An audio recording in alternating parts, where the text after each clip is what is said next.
Hi everyone! We are here today with Susan Kerby, mentor, speaker coach, beautiful woman and friend, and we're so glad here today to share with you a little bit more about how speaking is really shining your light. Yeah, and I want to also bring Ying Han, who is here with us today from, are you in Singapore today, Ying, or where I'm in Hong Kong today. are you today? Hong Kong on your way? Hong Kong today. So On our way to Brunei. yeah, Yeah. Ying is a fabulous woman who came into my life at my very first Speak and Shine Your Light event. She came all the way from Singapore. She had met me in San Francisco, and when I posted that I was doing my Speak and Shine Your Light event, just out of having connected with me at that live event, she said, I want to come. And I laughed, Ying, because I really thought, you were just like, oh, I want to come to your birthday party, but I live in New York. But like, I never expected it. But when you then posted you bought your ticket to come, I was, okay, God, I know you said you'd bring me your messengers, but from Singapore. So I just am really honored that we're here together and that you're interviewing me and I'm interviewing you as we look and see how does shining your light really make a difference in the world. So thank you for being here with me. I totally remember that moment too. Like I got your email and you were saying that you were running the Speak and Shine Your Light event, and if I was interested at all, I just hit reply. And I replied, and I was just taking the next step to see like what happened. And you wrote back such a heartfelt message. I think you talked about just honoring like the connection and whatever happens, or you were just like inviting me to come over.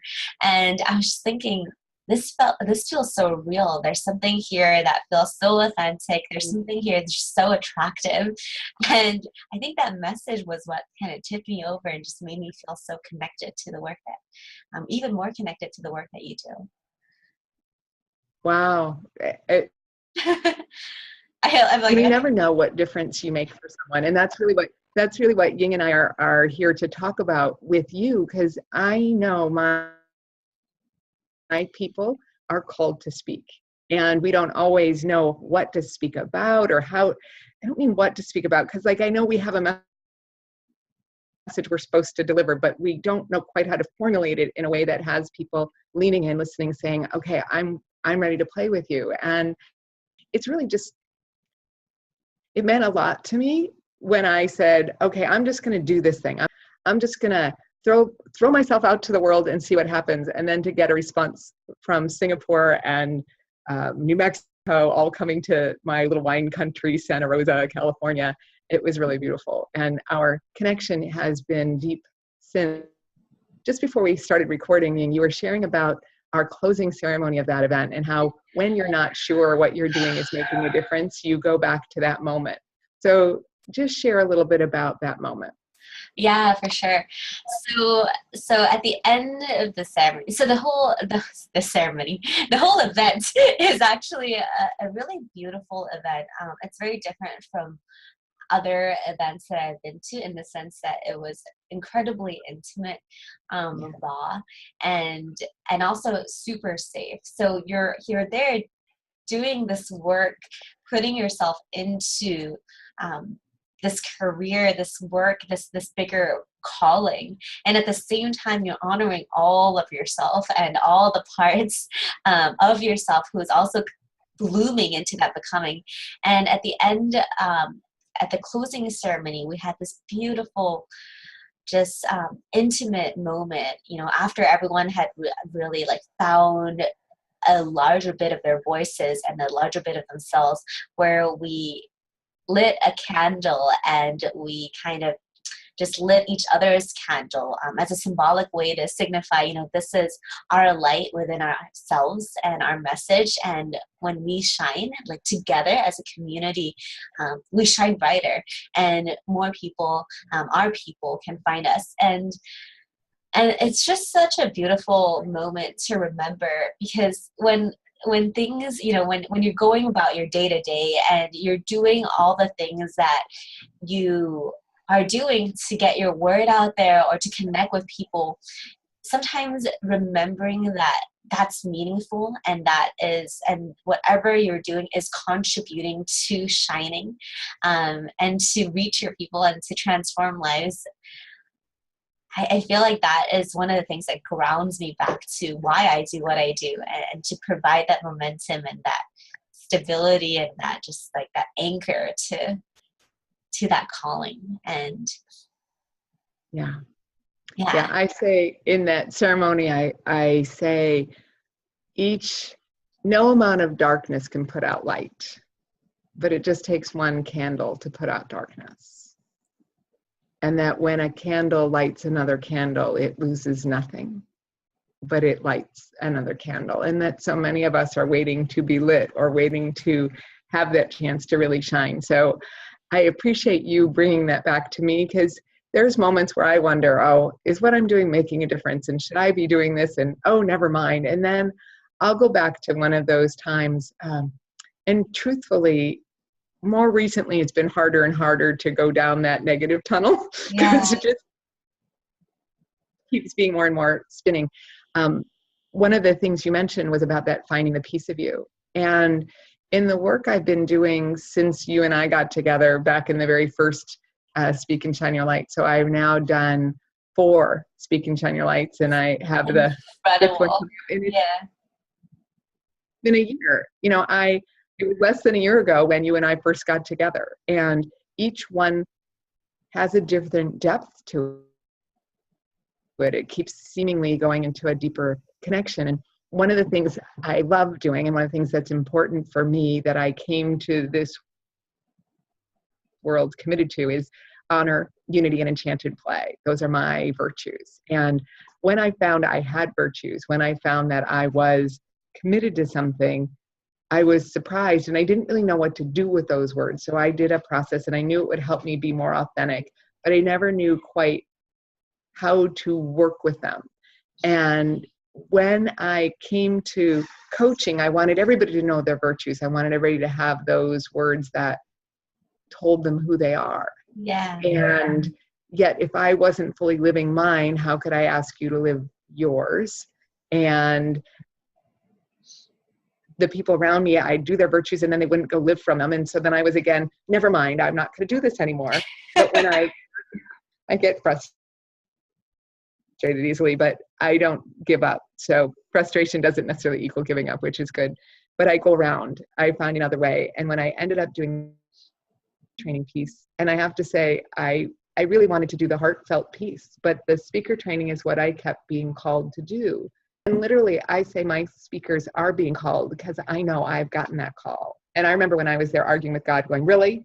Speaker training is your big idea? I heard God say, I'll bring you my messengers. You have them be good. And I was like, fine, just because it wasn't the answer I wanted. But in retrospect, I look back and I'm like, how great to know what I'm supposed to be doing. And I did what I thought I could do to get people to find me. And it wasn't working particularly well. And I got frustrated again. I'm like, I'm done with this. I'm done trying to figure out, I'm done pretending I know what I'm doing. I'm done. I heard God say again, I told you I'll bring them. Stop hunting them down. And I was like, oh. And that's when I did the next thing and the next thing and found people going, Susan, I need your help. And I'm, oh, and letting it be. So once I did that, then Speak in Your Light got born. There's a whole nother story about how that came to be, but I started to realize that's what I needed. And my commitment to honoring is to honor your God-given gifts. So that's the piece of your heart virtues. Yang will talk a little bit more about that. And you're in your element, so you're actually seen for who you are. I'm a air, Ying's an earth, and you'll get to know a little bit more about that. But those are your God-given gifts. Those how you really show up in the world. And then I'm committed to unifying all your well-trained talents. So everything that you've ever done, I say, is never a waste of time. I think everything is been done on purpose. And all the training you've had, for me, it's a big puzzle when you come to me and you say, oh, I've done this and I've done this. And almost always the thing you think nobody wants to know about, I'm like, oh, let's put that in there.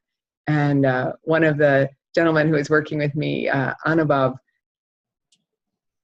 he came in. He's fabulous, does amazing work with people and their websites and their branding and their where they go in business. One of the things he loved was this, he did an Indian pop-up kitchen, and he looked at whether he wanted to be a chef in an Indian kitchen, and he's like, nope. And we put that into his talk, where we get to do that whole, he prototypes and tests. That's one of his tips, is to prototype and test. He goes, I went out, I prototyped it, I did my 2 pop-up kitchens, and I decided I don't want to do that. So he did his, so we're like, bring in the fact that you love Indian cooking, bring in the fact that you filled those events. Let's have that be also part of what you did that has you be really cool. And so bringing in all of on above, let's on above be on above, instead of some, only flat, like there's all well-rounded. So anyway, I got kind of diverted, but what I notice is that's the piece for me where the enchanted play begins. So I say, I honor your God-given gifts. We unify your well-trained talents, and then we let the enchanted play begin, because I don't know where it's going, and I do have a notion that I see the beginning and I see the end. So it's not that I don't know where it's going, I just don't know how we're getting there. Yeah. I see the beginning and I see the end, and I count on that miracle to happen in the middle. And what I love, Sean Rhee, who was with you with the Speak and Shine Your Light, she loves to say when people come up to her at my events, because she now does this amazing body movement for me at the events, and people say, Sean Rhee, what is it like working with Susan? And she goes, well, you know how she says there's a miracle that happens? It does. So just that idea of that's the magic that comes in. So that enchanted play for me is really what I lead from. In addition to seeing who you are and not letting you hide anymore. And we, take away everything that cloud of self-doubt, I say. There's actually a great Susie Hassam quote that she says, doubt kills more dreams than failure ever will. Yeah. And it's that doubt, we get that off, kick that off the stage and go further. So anyway, I'm kind of rambling on what I love, but that's that piece of what's important to me. So Ying, when we did virtues, talk a little bit about that first day when you found out what your virtues are and what you're committed to. Yeah. It was definitely really interesting. And I feel like just by you sharing a little bit more about how your virtues are playing out in the event, and just like in how you are and how you hold that space for people. It just shows me more and more of how these virtues are like 3, 4, 5 dimensional. And it doesn't necessarily just have to be these words that have one meaning.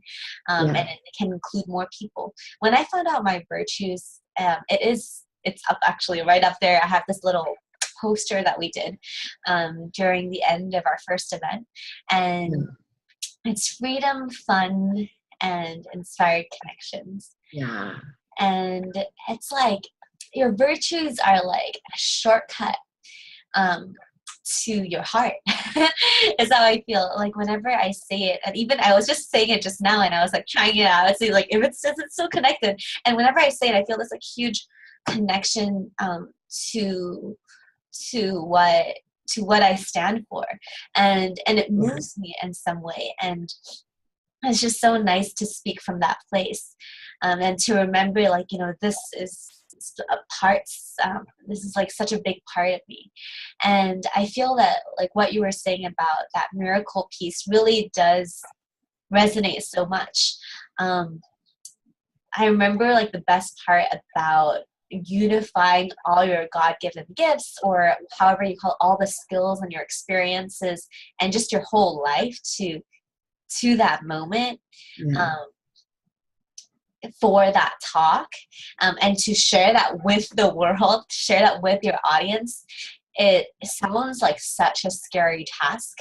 And in many ways, it's a very healing and transformative process in a really safe space that that you just grow tremendously from.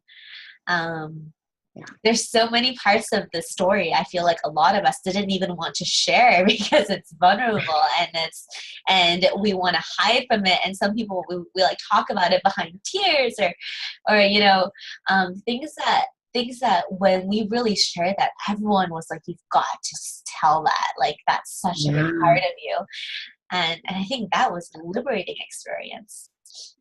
It's amazing. We were talking your freedom, fun, and inspired connection, which, fun makes me happy because I like play. So it's part of why I think you and I connect. But there's the other thing I notice is all virtues tend to get along.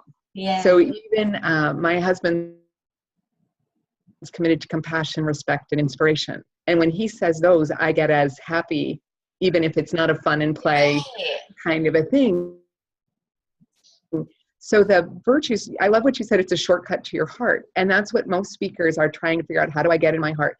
How do I be more myself? That's the thing everybody, tells you, just be yourself. You're really great. But then you go up on stage and you're trying to present yourself. I mean, even just doing this video, Ying, I'm here going, how do I present myself? And saying, no, I just want to be myself. Well, how am I supposed to be myself? Well, if I talk about what I love and what I care about, and I pay attention to the difference it's making in the world, then all of a sudden the attention's not on me so much, and I get to be myself. And that when I return to honoring our connections, unifying the world with their talents, and then letting the enchanted play begin, it makes a difference. So, and there's one story, if I can share, from Washington, D.C. Oh yeah, go for it. There's a wonderful woman in Washington, D.C. who came and did my Speak and Shine Your Light, the most recent one I did. And her name's Chani, and she's lovely. And she said, I'm committed to boldness, brilliance, and purpose. And we're like, okay, could you say that a little more boldly? She goes, yes, I'm committed to boldness, brilliance, and purpose. But you could tell boldness wasn't really expressed. Right. And I've learned over the years not to say, you can't possibly be committed to boldness. You are being meek. What are you thinking? And God just gives me sometimes the right questions to ask. I end up wiser than I think I should be. And I said, when was the first time you got in trouble for being bold? Because so many times when we're just being ourselves, we got in trouble for being that. So that's why we're not feeling like it's safe to be ourselves. Because when we're just being ourselves, sometimes it got us into trouble. And she related this lovely, fun story as a first grader, and what the first grade teacher might have said, because she couldn't quite remember. And I said, well, what would you have wanted to tell that first grade teacher? And she first goes, can I swear? I go, no. First off, swearing is a placeholder for words we don't, just because we don't know what else to say. And there's really other words for it. And besides, the first grader wouldn't know those words. And at one point she just said, I'm the best fairy princess that ever happened to you. And the whole room just kind of laughed and I'm like, I go back to that line periodically in my life when I just want to claim my boldness. I'm like, I'm the best fairy princess that ever happened to you. And the best thing for is she, ever since that moment, she's been stepping more and more into her boldness. Right. She said she had a VIP client. She came to me, she had like 3 clients, and some of them, were pro bono and those kinds of things. And she said, I got my VIP client when I started speaking boldly, and she's bringing boldness to all of her talks, and she's out there making a difference with her boldness, brilliance, and purpose, with heart. And I just love watching that. And so that's one of those things where I go back to, where did my believing in her, and knowing if she's telling me she's committed to boldness, I believe her. Something's in her way. What do we need to do to unearth that? And it was really a simple little piece. And what I've been told from people who've watched a lot of breakthrough breakthrough coaching is that I do breakthrough coaching all through my events, but it's a very Mm. feminine way of breakthrough coaching. It's just, well, tell me about that. When Right. was the first time you felt like that? So there's a very loving, safe space, and I really appreciate you saying that for people to shine. And that's what I feel like you and me and the community I gather are people who are just needing permission to be their shiny selves, because we got told not to be at some point. It didn't feel safe. Yeah, or we're told like this version of shiny is okay and is good, but you know, this other part we don't know about. And so what I love about your events is actually, or like the core of what you're teaching is that, and everyone has virtues. And so when you're living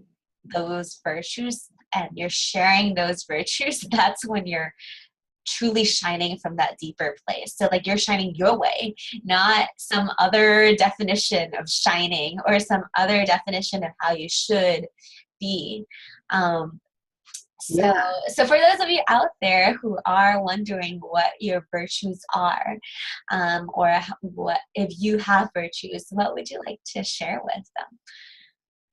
Well, the access to virtues. So one, there's when we do speak and shine your light, it is the thing we do first. It's what I do first with all my VIP clients. So when you come to one of my 3-day events, it is something we all do together, and then we all speak it in the community together. And if you look at what we start to look at is what's most meaningful to us. But that's hard to find just by going, what's most meaningful to me? I don't know.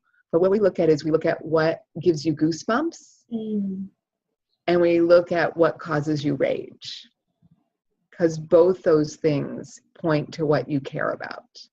Because the truth is, if you're enraged, it's because you're committed to something beautiful that's being violated or is missing.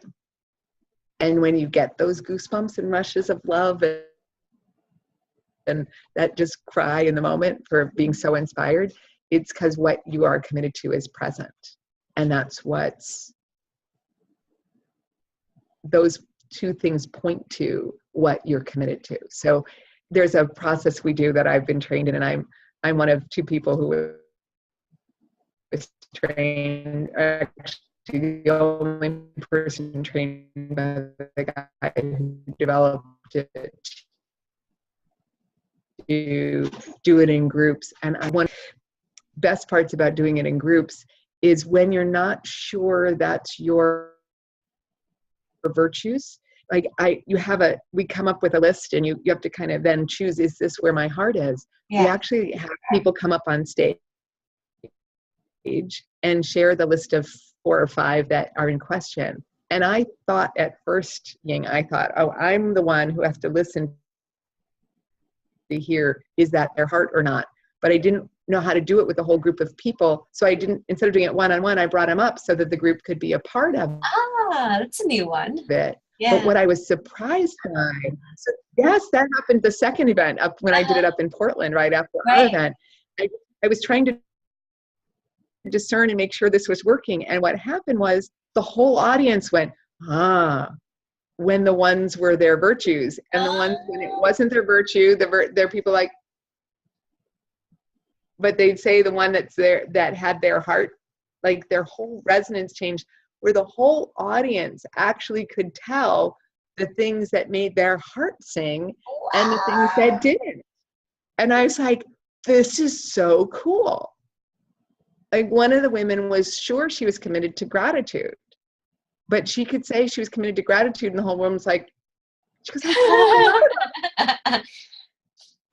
I'm like, that's great, but the room didn't give that feedback. And it turned out she was committed to, I don't know, compassion and other things. I don't remember exactly her virtues, but when she said the virtues she was committed to, the room went, yeah. And so that's why I love doing this in group. And it also, at the same time, is training the community how to listen to hear, is the heart present? Is your heart leading, or is it not?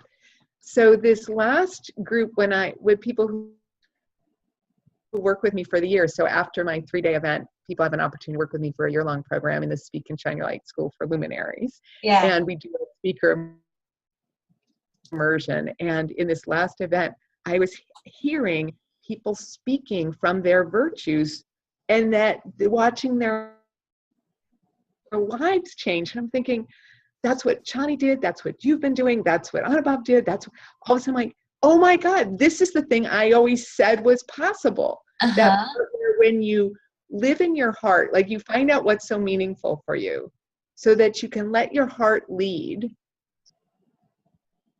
and you can experience those goosebump and rage moments in your life and you'll end up self-actualized. And that was always a really great theory when I learned it. But it looked like that should be true. Yeah. And what's so much fun in this last year of Speak and Shine Your Light School for Luminaries is we don't forget our virtues. We start every call with our virtues. We honor our virtues and we listen to each other from that place. And all of a sudden I'm watching our lives transform, not only our speaking, but our lives just get better and better. And I'm like, I get so excited because I'm like, this is what I saw happening. Right. But I wasn't able to do it when I just did one little virtue at a time and right. Nobody had each other's back on how to live into it. It's just harder. So yes, you can find your virtues on your own. Yes, you can ponder them. And there's something that's really amazing when you're in a community of people speaking what you're really committed to and holding the light for you to be that. And letting you. So that's been fun over the last year. I was just about to say that. It just like on so many levels, however it is that you're shining, by living in your virtues and by living in a way that you're resonating with yourself, pretty much, you're allowing everyone else to resonate with what they're believing and what they stand for. And and that's what I think happens with you and Russ as well. Like when you just hear everyone living in their virtues, and you're just feeling like, wow, like this is so great, and that's how we light each other up. And it's interesting. I spent some time once with Abraham of Esther Hicks and Abraham. She's for those of you who don't know, she channels a group of being named Abraham, and she talks a lot about the law of attraction and what's important and how you have what you want in your life. And I don't know, 9 years ago or something, I was actually in a hot seat with Abraham. You were? So I was live in an event, and I raised my hand, and Abraham picks whoever she thinks is going to afford or Esther picks, or Abraham, however she picks. And I got picked. And I was like, okay, great. And I went up and I talked about how I was feeling annoyed a lot. And I was thinking it had to do with my low blood sugar or different physical things, but I knew that was, from what I was hearing, I questioned my knowledge of that. And she said, yes, if you have low blood sugar, eat, do what you need to do to take care of yourself. But what's making you so ornery? And I'm like, oh no, this is not what I came up here to talk about. What's making me so ornery? I was like, no, let's just talk about the blood sugar and all that. But I realized what I shared about was that I didn't feel like my husband was my full partner in my business. I didn't feel like my sister was my full partner in my business.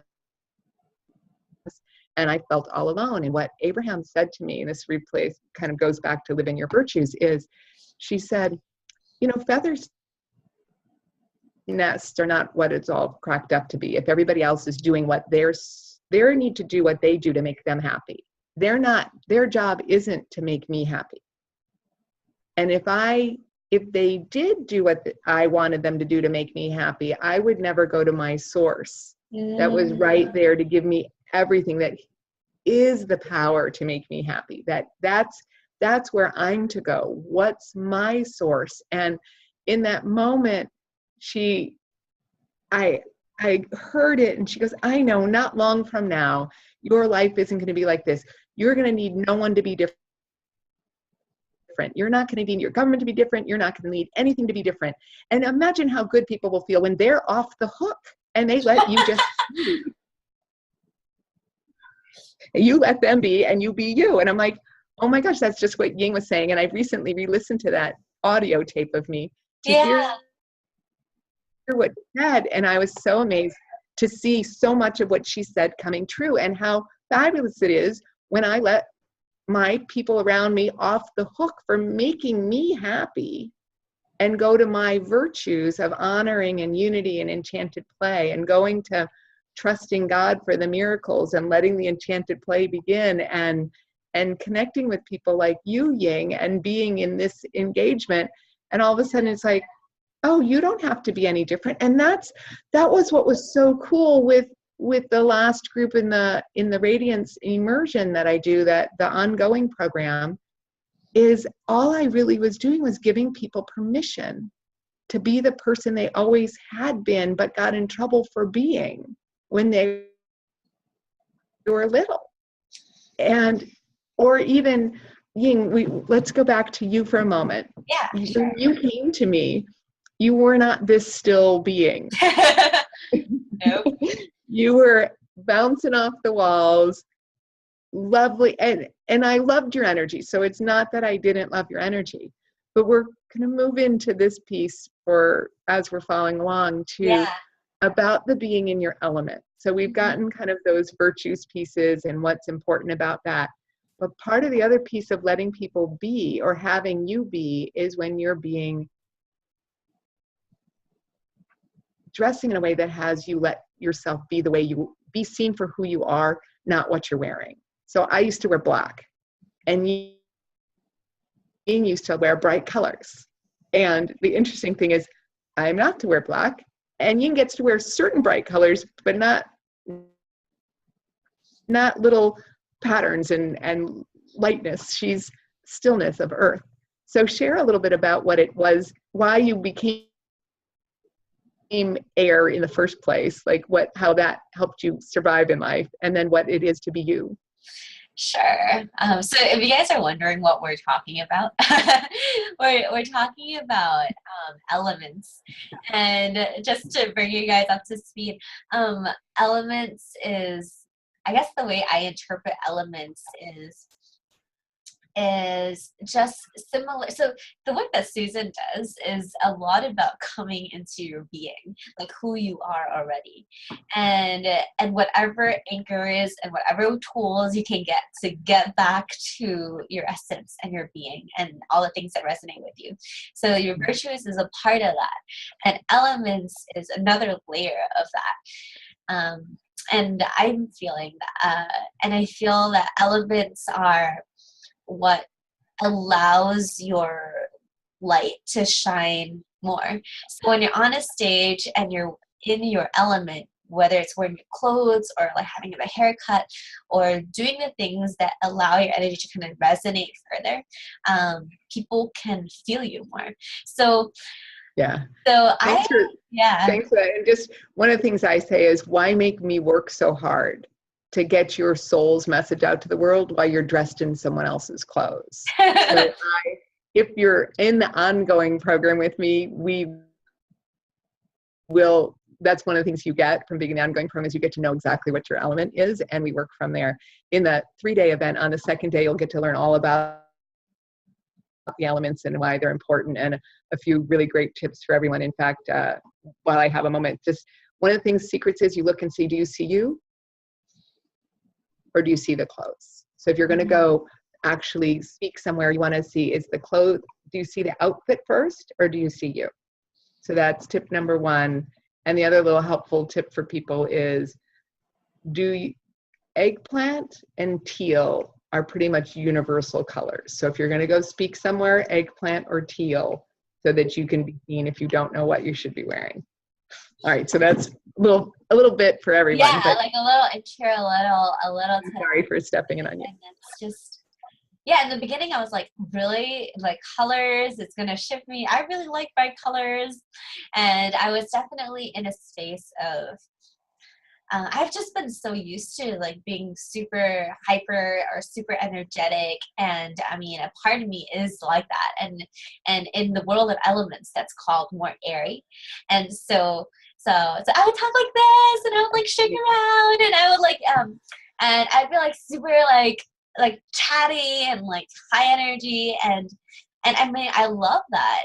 I just didn't know that there was another way of being. And sometimes I, with maybe with like my sister or like with like family, I would be more this way. Um, Yeah. and And yeah, the piece for me, Ying, that struck me yeah, is when I heard how many times you moved as a child. yeah. How many times did you move as a child? And where in the world did Oh you? man, I think I've been to like more than 6 countries, nine schools, like just for elementary and middle school. Yeah, and Yeah. yeah, So just imagine. So as an Earth has a tendency, they just are more still. And that's really who, and again, this is not a pick one you like, this is just who you got born as. And yet, Earth doesn't go make friends really fast. And I mm, could tell you needed to make friends really fast, very quickly. And that's yeah, my sister who's water. So there's air, water, earth, and fire for all those who want to know. There's air, water, earth, and fire. And my sister who's a water, she sometimes takes on the air energy to go be friendly. But it's really people will find you more you when you get to just be yourself. So I have no question why the energetic you got developed, because it was useful as meeting all those new people in life. And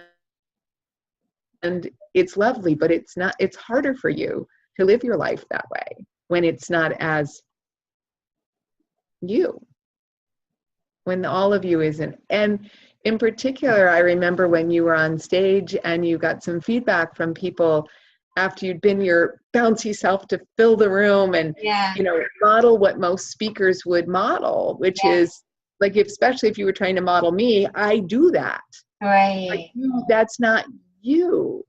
And what amazed me was that here, these people weren't talking about elements, this No, particular room of people. yeah, These people, they weren't saying, oh, Ying, you're an earth, you should be still. And yet what the feedback was we want more stillness, yeah. less all over the place, more grounded. And I'm like, yep, that's her element. I don't know if you have more to say about that, but I just remember that being I with do you. too, and I think that was what really convinced me that this works. I mean, and when you're sitting in a room with 150 people, and they're all telling you, like, we love who you are, and we want to see more just stillness, boldness, and these other parts of you, that Yeah. I thought was not, that was, for some reason, I didn't bring into my being. Yeah. And Well, tell me more about what you thought, because this is interesting, because I thought air, nobody would take me seriously. I'm an yeah, airhead. I'm this, I'm too, if I go that. So I went to serious yeah. because I didn't feel people would take me seriously. And so I added serious. And you didn't think stillness sweat. What did you think I they'd think? thought people would be bored, and I actually asked. I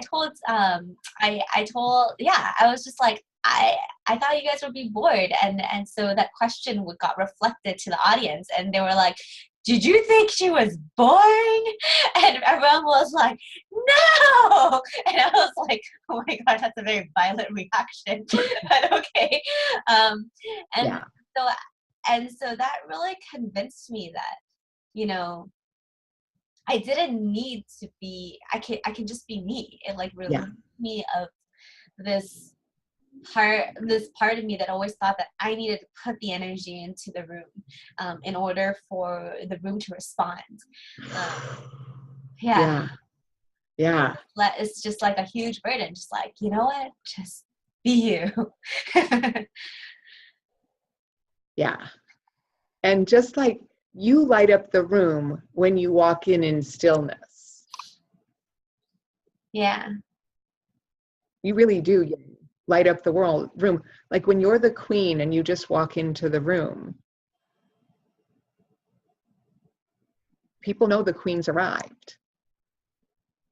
And that's the part that you're stepping into now, is letting the world know know I'm here by just arriving here. And for me, I recognize people people see me across the room. I was talking to one woman today I met at an event, and she didn't talk to me till the third day of the event. And we were leaving practically, and she said, I just knew I wanted to talk to you, and call me and we'll connect. So we've talked a couple times because great, let's connect. And she loved my faith journey story and a few other things. But she said to me today when we were on the phone, she goes, when I saw you across the room that first day, I knew you and I were going to be connected. I knew you were somebody I would resonate with. I knew we were going to be together. And I thought if I met you then, we wouldn't meet anyone else in the event because we would just talk to each other for the rest of the 3 days. And I thought, wow. I mean, I hadn't talked to her. I hadn't done it. I just who I was being in my shiny self and not trying to dim my light. When I first came before I kind of stepped into this role of speak and shine your light, I said I was a shining star wrapped in the cloak of fear and self-doubt. Yeah. Because I didn't want people to know how shiny I was. But it's weird being shiny and fluffy and air and trying to be not that, trying to hide. I don't have anything around me to put in my black that I used to wear, but it just had me be seen for my clothing, but not for who I am. So I love that we get to be exactly who we are and let you be earth and me be air and my sister be water and Russ, my husband, be fire. And fires, they go make things happen. Fires get things done. Waters, they are detail oriented. They watch the details. They know what it is. And earth does the finishing touches. And air's kind of the big idea, big shiny objects kind of pieces. And we all come together. And I love having everybody on my team. I love having the detail-oriented people because I don't do that well. I love having the people who go get things done. Man, most of my team on my seminar, I have 3 fires and 1 water because I need more people getting things done and 1 person to manage the details, and then I come in and be the light, and it just goes on. So there's such a value in knowing what you're designed for, and then it gives you permission to be. So Ying, thank you for stepping into your power as an earth and letting the shine come from your stillness, not from your, do you see me? Do you see me? It's like, yes, we see you. And just, thanks for, just so appreciative to have a whole community of people who are also on this journey.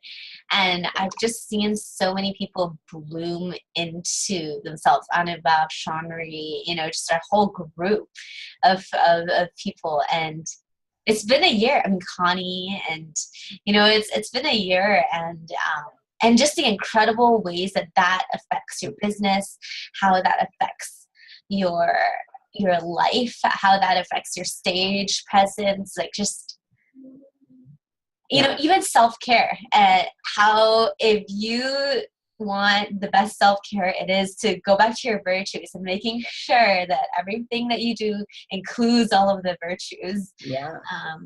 It goes back to, what do I do to make me happy? And you go, oh, I didn't even know what made me happy, truthfully. And at one point, the playfulness just kind of came blurting out of me. And I thought, yeah, let's have some fun. And that's what I love too about Speak and Shine Your Light, is when it's my event, I'm like, I can have it as much fun as I want to. In fact, I have one of my wands handy. Oh, here. The wand time, guys.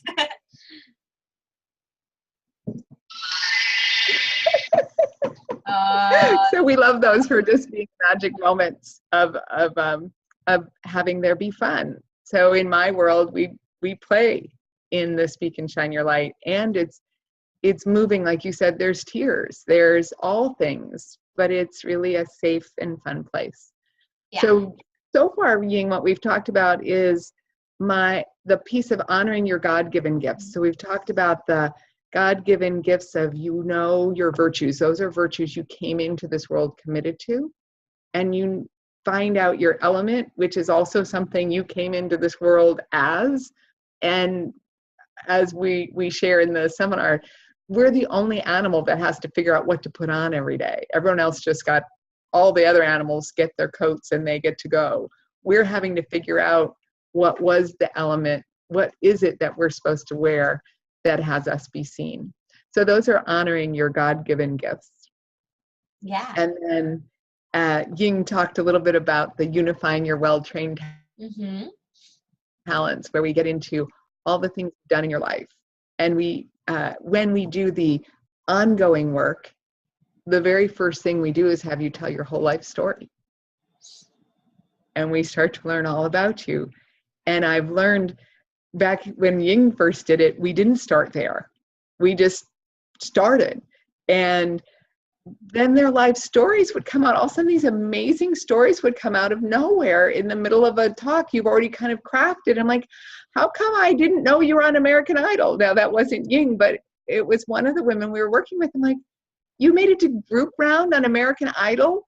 I think your people would like to know that, and we just started bringing in little pieces of all that. So that's why one of the women in our community actually said, next time, Susan, she helped me structure. She's one of the other people who does structure better. And she set it up to be, let's tell the story up front. And so we now do that. So we can know all of you. And there's space for all of you. Yeah. So there's like that resonating you, and then there's the story. So there's like heart virtues, elements, your God-given gifts. There's like your story, and then there's like this beautiful, easy to remember structure that you put everything in, that then transforms into the connections that you make right after. And that's what allows how your people can work with you deeper, which is, I think it's just such a complete and beautiful, set of tools, nuggets, and just really important pieces to round up the whole speaking experience and life. Yeah. So in our first 2 days, of Speak and Shine Your Light, we do spend the day, first one on our virtues, and the second day knowing a little bit about our stories, and also a little bit about the understanding of the elements, and we get to play there. And then on the third day, we do, as Ying says, give you the structure for how would you craft a talk that has people saying, I want that every step of your way. So the problem I've seen people do with talks, I've been around some very powerful speakers. I love Les Brown. He's an amazing speaker.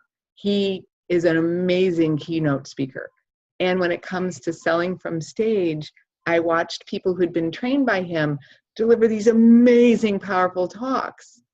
And then somebody had tried to teach them how to sell from stage, so they stuck an offer at the end of this amazing, powerful talk that had nothing to do with the talk that they were delivering. One woman was helping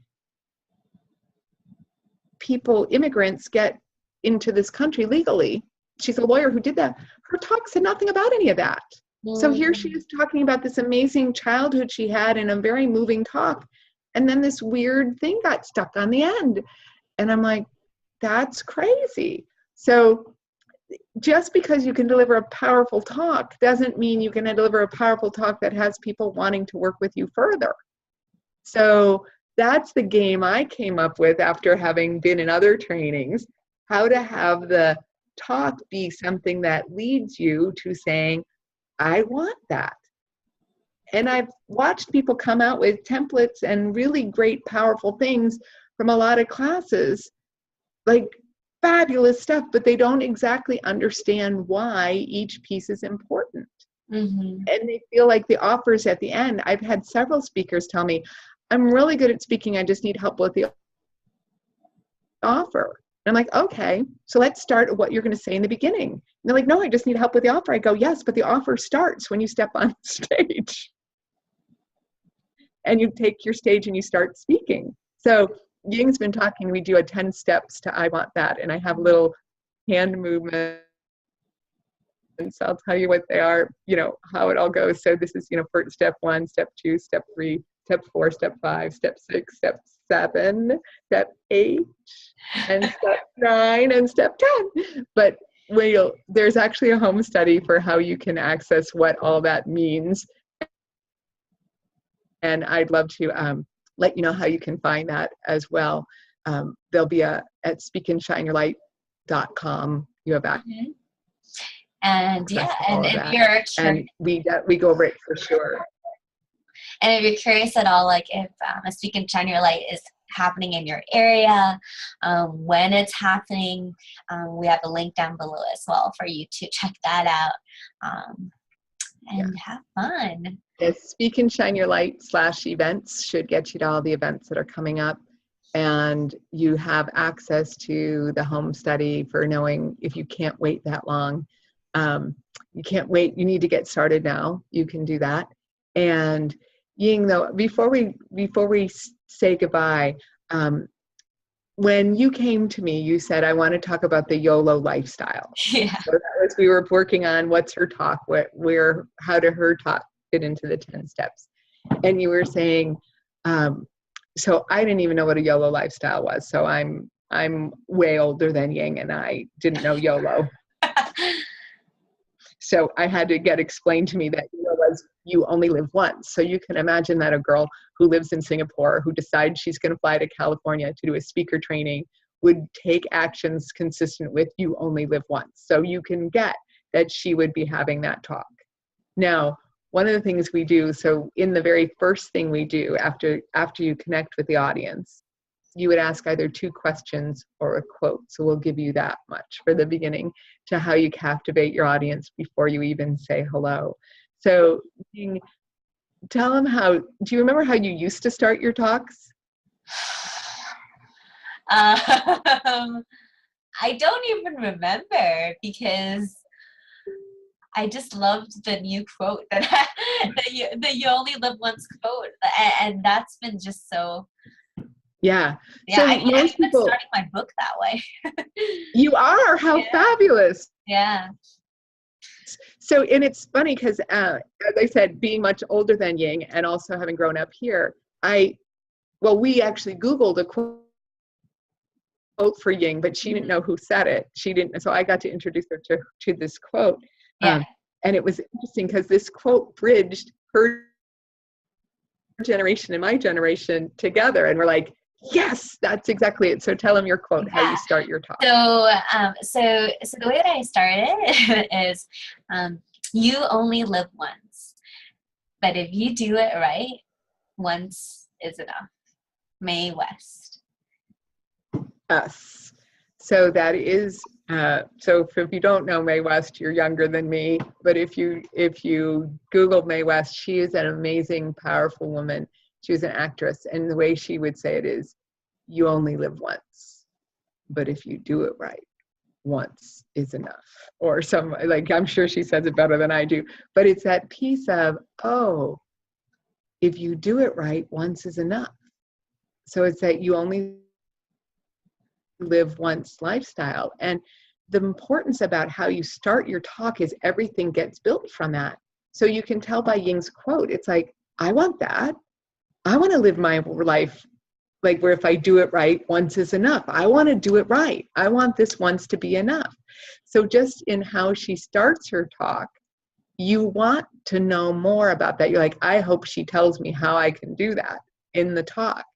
And then you go on down from there. So I love that. And the whole talk then is woven into this you only live once piece. And we bring all the way through, and we bring your virtues in about freedom. So you can tell in a you only live once lifestyle, you'd want to honor, what are your virtues again? Freedom, fun, and inspired connections. Yes.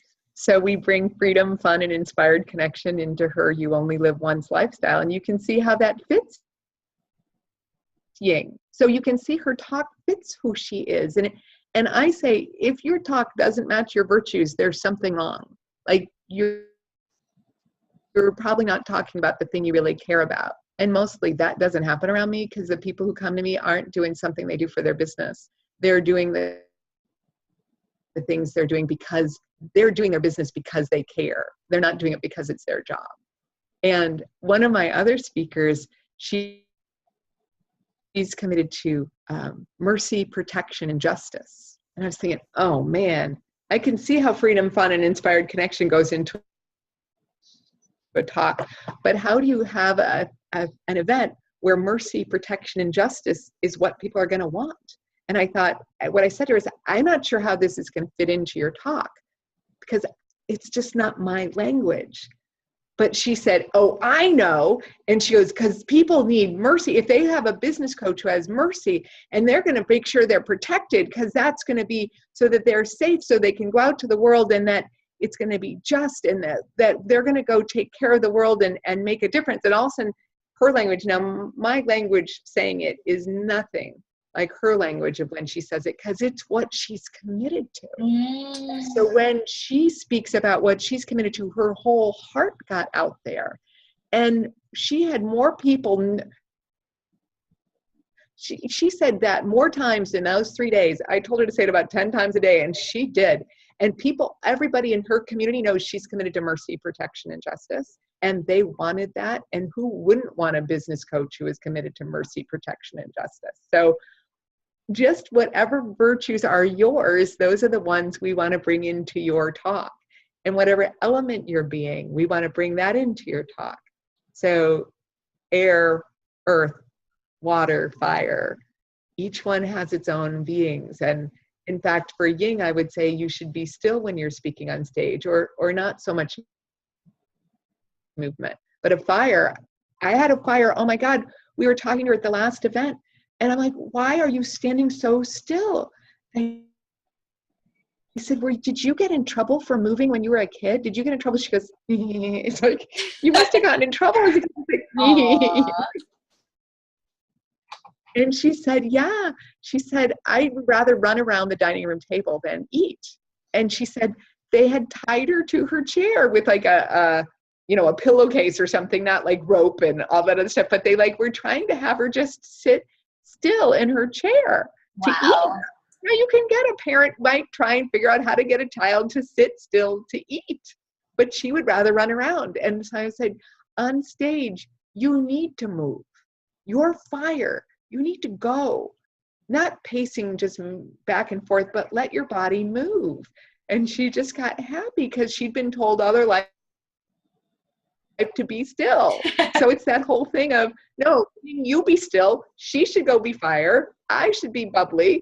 And we each have our own piece, and waters should be kind of flowy. So here we are. We've talked all about what's meaningful to you, what gives you goosebumps, what causes you rage, and how when you know those words, I call them your 3 magic words, because it is what Ying says, the shortcut to your heart. And that whole problem of not knowing, how do I get to be myself? How do I be more of myself? How do I be myself when there's 150 people staring at me from stage? Or right, Ying? How do I stay in my body? How do I do that? Right? Yeah. I loved it. Ying, you were so wonderful. I was with Ying at this event, and we were looking in each other's eyes. I'm like, giving her that power. You are where you are, and had her in her earth. And then they played these bouncy music so she could walk up on stage. And I watched her bounce up, and I'm like, no, we've lost her to the bounciness. And that was the group that communicated more stillness. We would like more stillness. And when she did it, still, people loved it when there was that stillness. So it takes something to be yourself on stage when the environment is pulling for something else. The environment is pulling for, we want you to be bouncy, but they don't really. They really want you to be you. Mm-hmm. And how do you get to do that? So that going back to your virtues allows you to ground yourself in that way as well. So Ying, thanks for letting me expose the vulnerable parts of you. That's okay. And thank you for helping to expose the vulnerable parts of me, because that's really vulnerability is the key. And I've always said, I get stage relief. I don't get stage fright. When I get on stage, I really feel more myself.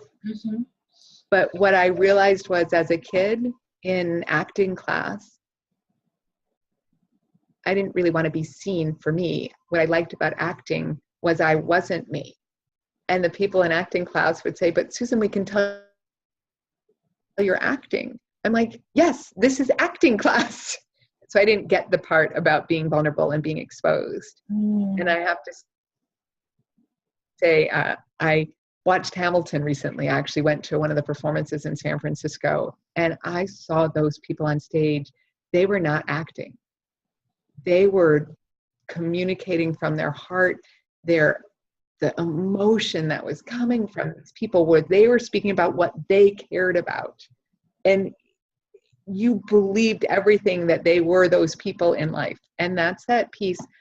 When Alexander Hamilton, he cares so deeply, he will fight. And there are other people who figure out you're going to get ahead further in life. Aaron Burr gets ahead further in life by lying in wait and waiting for the moment to take on. And I say, go for it. Aaron Burr did well, but it wasn't the same as Alexander Hamilton, who made things happen. So at the end here, I really ask you to stand up for what you stand for, to speak out, to find out what you stand for if you were like me and you didn't know, and find out where being vulnerable was the hardest thing for me to do, because I didn't want that. But I don't know, I have one more story for you. I keep trying to end, but there was a time when I was kneeling down in front of the Eucharist, and I was there to ask Christ, have a conversation. I'm like, you and me, we got to talk. And I actually went in saying, how come I'm always so defensive? And what I was surprised to hear was, please don't be your first line of defense. You be vulnerable and I'll keep you safe. You can both be vulnerable and safe. And then I heard something about being humble and grateful, and I couldn't process all the words that were coming. And I recognized that when I walked out of there, I was looking at, what miracle could I talk about having been on this pilgrimage? I'd gone to Medjugorje. It's a little town in Bosnia. You can look it up, where the Virgin Mary's been appearing. And I had started out there as a tourist 10 years earlier because I didn't even believe in God in 2000. So that's a whole nother story. You can read my book. But that's the piece I feel I've been asked to bring to the world.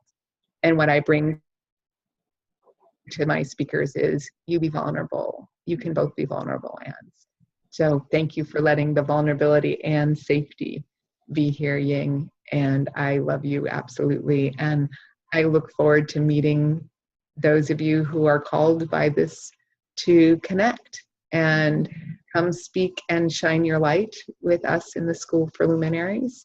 Again, down below, speakandShineYourLight.com/events gets you to where we're going to be next. And I'm sure there'll be access there to your home study if that's what you're interested in, if you want to just get started.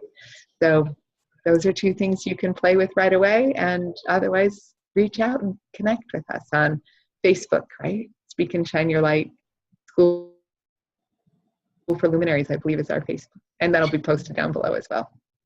All right, guys, it was such a wonderful time to be with you. Thank you, Susan, for sharing your heart and your life's work here. And we hope to see you there.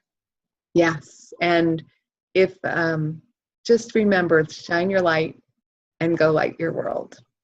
Because with your candle, you can go light your world. Bye, guys. Thank you.